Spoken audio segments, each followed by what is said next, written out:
भगवान विष्णु जी ने बताया है कि तुलसी के पास दिया जलाने से क्या फल मिलता है। एक बार माता लक्ष्मी भगवान विष्णु से पूछती हैं, हे स्वामी, तुलसी के पास दीपक जलाने से क्या महत्व होता है? हर रोज शाम को तुलसी के पास दीपक क्यों जलाया जाता है? इससे मनुष्य को कौन सा फल प्राप्त होता है? तुलसी के पास दिया जलाने की विधि क्या है तथा दीपक जलाते समय कौन से मंत्र का उच्चारण करना चाहिए? कृपया आप मुझे विधि पूर्वक से सुनाइए। तब भगवान विष्णु कहते हैं, हे देवी, आज आपने समस्त मानव जाति के कल्याण के लिए बहुत ही महत्वपूर्ण प्रश्न किया है। आपके इस प्रश्न का उत्तर देने से पूर्व मैं आपको एक प्राचीन कथा सुनाता हूं, जिससे आपको अपने सभी प्रश्नों के उत्तर मिल जाएंगे। इसलिए आप इस कथा को ध्यान पूर्वक सुनिए। इस कथा को ध्यान से पूरा सुनने मात्र से ही मनुष्य के 100 वर्षों तक तुलसी के पास दीपक जलाने का पुण्य प्राप्त होता है। फिर माता लक्ष्मी कहती है, हे स्वामी, मैं इस कथा को सुनने के लिए उत्सुक हूं। कृपया आप इस कथा को सुनना प्रारंभ करें। तब भगवान विष्णु माता लक्ष्मी को वह कथा सुनाने लगते हैं। हे देवी लक्ष्मी, पूर्व कल की बात है, दक्षिण दिशा में तुंगभद्रा नाम की एक बहुत बड़ी नदी है। इस नदी के किनारे पर हरिहरपुर नामक एक अत्यंत सुंदर नगर बसा हुआ था। उसी नगर में काशी नाम के एक ब्राह्मण निवास करते थे। वह अत्यंत गुणवान, चरित्रवान, धर्म कार्य करने वाले तथा वेदों के मार्ग पर चलने वाले थे। उन्होंने समस्त शास्त्र का अध्ययन किया था। उस ब्राह्मण की एक पत्नी थी, जिसे लोग दुराचारिणी कहकर पुकारते थे, क्योंकि उसके कर्म ही उसके नाम के अनुसार थे। वह सदैव ही अपने पति को अपमानित करती थी। वह अपने पति के लिए खूब अपशब्द कहती थी, पति को भयंकर दुख देती थी, पति के लिए कभी भोजन नहीं बनती थी, अपने पति के साथ कभी शयन नहीं किया, कभी उसके साथ प्रेम से व्यवहार नहीं किया करती थी। पति के मित्र परिवार के लोग घर पर आते तो वह स्त्री उनको अपमानित करके भगा दिया करती थी और स्वयं काम भाव से उन्मत्त होकर निरंतर अन्य व्यभिचारिणी स्त्रियों के साथ घूमा करती थी। उसकी मन पति को छोड़कर पराये पुरुषों में लगा रहता था। उसने कभी अपने पति से प्रेम की बात नहीं की, किंतु पराये पुरुषों के संग बैठकर बातें करती थी।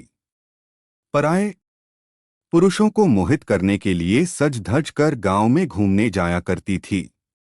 कभी वह वन में किसी वृक्ष के नीचे खड़ी रहकर सुंदर पुरुषों की राह देखने लगती और किसी दुष्ट पुरुष को मोहित करके उसके संभोग विलास किया करती थी। फिर एक दिन वह दुराचारीन स्त्री वन में जाकर एक वृक्ष के नीचे खड़ी हो गई। उसका चित्त काम से भरा हुआ था। वह किसी सुंदर कमी पुरुष की राह देख रही थी, किंतु बहुत समय निकालने के बाद भी उसे स्थान पर कोई पुरुष नहीं आया। इसलिए वह अत्यंत दुखी हो गई और प्रियतम की खोज में इधर-उधर देखने लगी। उसे दिन उसका सारा परिश्रम व्यर्थ हो गया। वहां पर खड़ी होकर वह नाना प्रकार की बातें कहकर विलाप करने लगी है, आज तो इस मार्ग से कोई भी सुंदर पुरुष नहीं आया।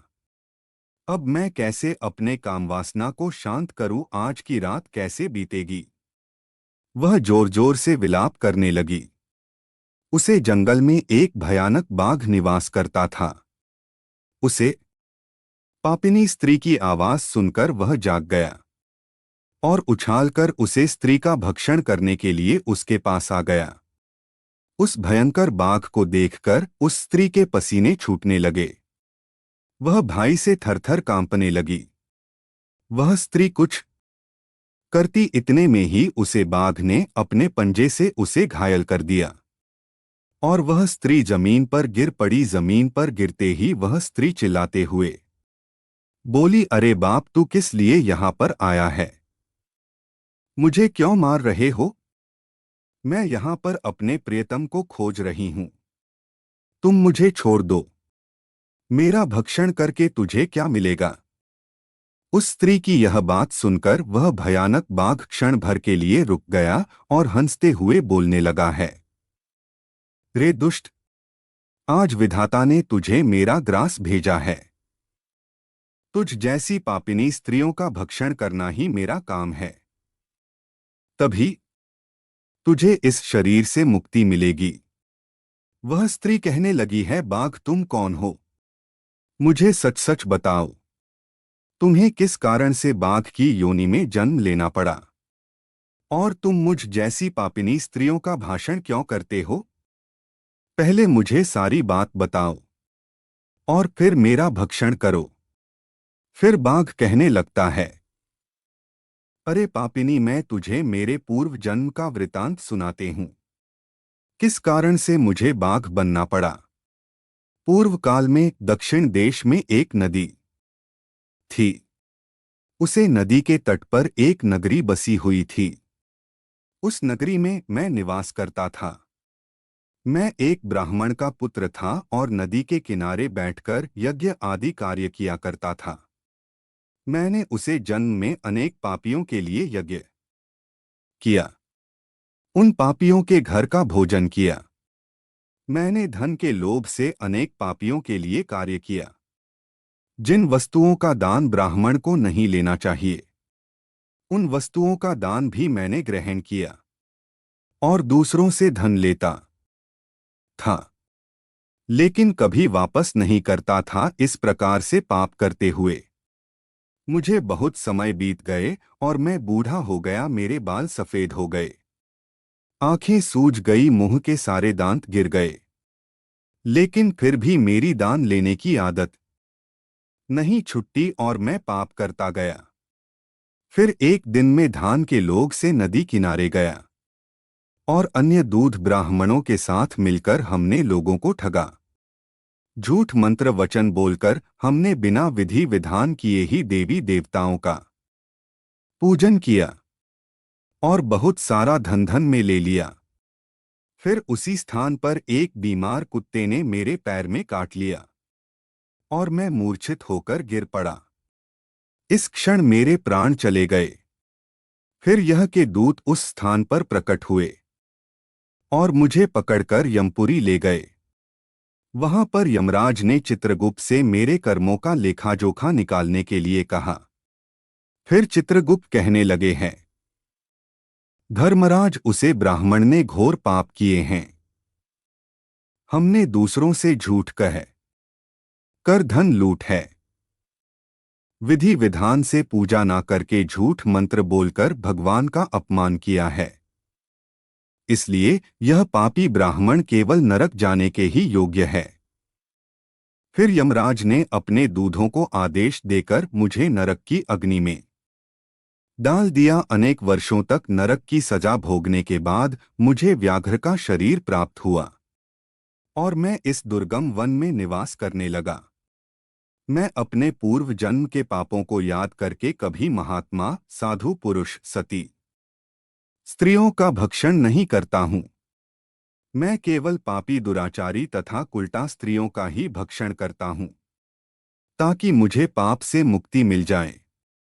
इस प्रकार से उस बाघ ने अपने पूर्व जन्म का वृतांत सुना दिया और उस स्त्री से कहने लगा, हे पापिनी, तेरे आचरण से तू कुलटा दिखाई पड़ती है। अपने पति को छोड़कर तू इस वैन में अन्य पुरुष के साथ भोग विलास करने के लिए आई है।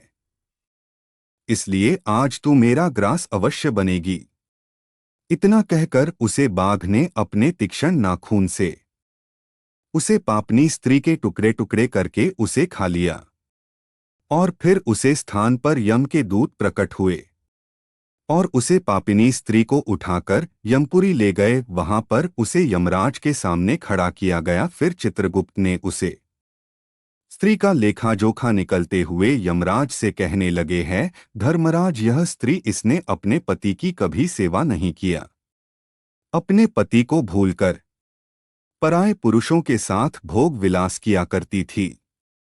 उसके पाप को सुनकर यमराज ने उसे स्त्री को अग्नि से भरे हुए कुंड में डालने का आदेश दिया। अनेक वर्षों तक उसे कुंड में पकाया गया, फिर उसे निकालकर दूसरे नरक में डाल दिया गया।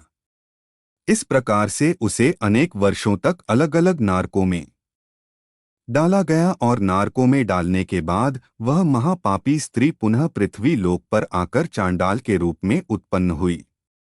चांडाल के घर में जन्म लेकर वह फिर से अनेक पाप करने लगी। यह विचार करने लगी, अनेक पापों के करने के उसे कोढ़ हो गया और वह भयानक पीड़ा सहन करने लगी। उसका अंग अंग जलने लगा, उसके नेत्रों में पीड़ा होने लगी। इस दुख को सहन करती हुई वह दिन बिताने लगी। फिर एक दिन वह तीर्थ में स्नान करने के उद्देश्य से अनंतपुर में चली गई। वहां पर वह एक आश्रम में बाहर निवास करने लगी। वहां उसे आश्रम में तुलसी का पौधा था। अन्य स्त्रियों को वहां पर तुलसी के पास दीपक जलाते हुए देखकर उस पापनी स्त्री ने भी वही किया। उसने तुलसी के पौधे के पास एक दीपक जला दिया। फिर उसी रात हृदय घाट से उसकी मृत्यु हो गई और यमराज के दूत उसे ले जाने के लिए वहां प्रकट हो गए। जैसे ही यह के दूत उसे पापिनी स्त्री को पास में बांधकर ले जाने लगे, तभी भगवान विष्णु के दो पार्षद उस स्थान पर प्रकट हुए और उन्होंने उन दोनों को रोक दिया और कहने लगे, हे यमदूतों, इस स्त्री को छोड़ दो, यह स्त्री नरक जाने के योग्य नहीं है। तुम किसके आदेश से ऐसा अधर्म कर रहे हो? यमदूतों ने उस स्त्री को छोड़ दिया। हे पार्षदों, हम यमराज के आदेश से इस पापिनी स्त्री को उठाकर ले जा रहे हैं, किंतु आप हमें किस कारण से रोक रहे हैं? हम यमराज के आदेश से इस पापिनी स्त्री को उठाकर ले जा रहे हैं, किंतु आप हमें किस कारण से रोक रहे हैं? यह स्त्री अत्यंत पापिनी है, इससे नरक में ले जाने को कहा गया है। फिर पार्षद कहने लगे, यह तो विष्णु भक्त है, यह नरक जाने योग्य नहीं है। इसने शाम को तुलसी के पास दीपक जलाया है, इसी कारण से इसके समस्त पाप नष्ट हो गए हैं।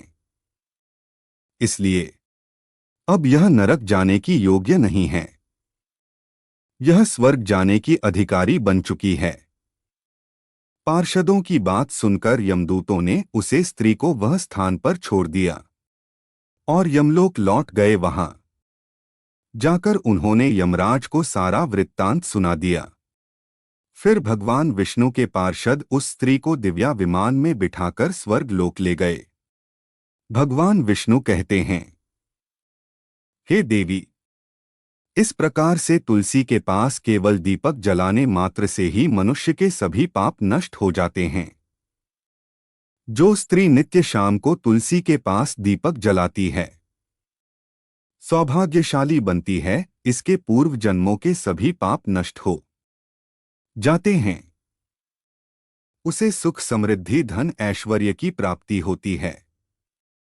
रोज तुलसी के पास दीपक जलाते समय इस मंत्र का उच्चारण करना चाहिए, ओम तुलसी देव्यै च विद्महे विष्णु प्रियाय च धीमहि तन्नो बृंदा प्रचोदयात्, जिसका अर्थ होता है, विष्णु प्रिया तुलसी में आपको नमन करती हूँ, आप मुझे बुद्धि दो है बृंदा, आप मेरे मन को रोशन करो। भगवान विष्णु कहते हैं, हे देवी, हजारों अमृत के घरों से नहलाने पर भी श्री हरि विष्णु को डोट उतनी तृप्ति नहीं होती जितनी वह मनुष्य द्वारा तुलसी का एक पत्ता चढ़ाने से प्राप्त करते हैं।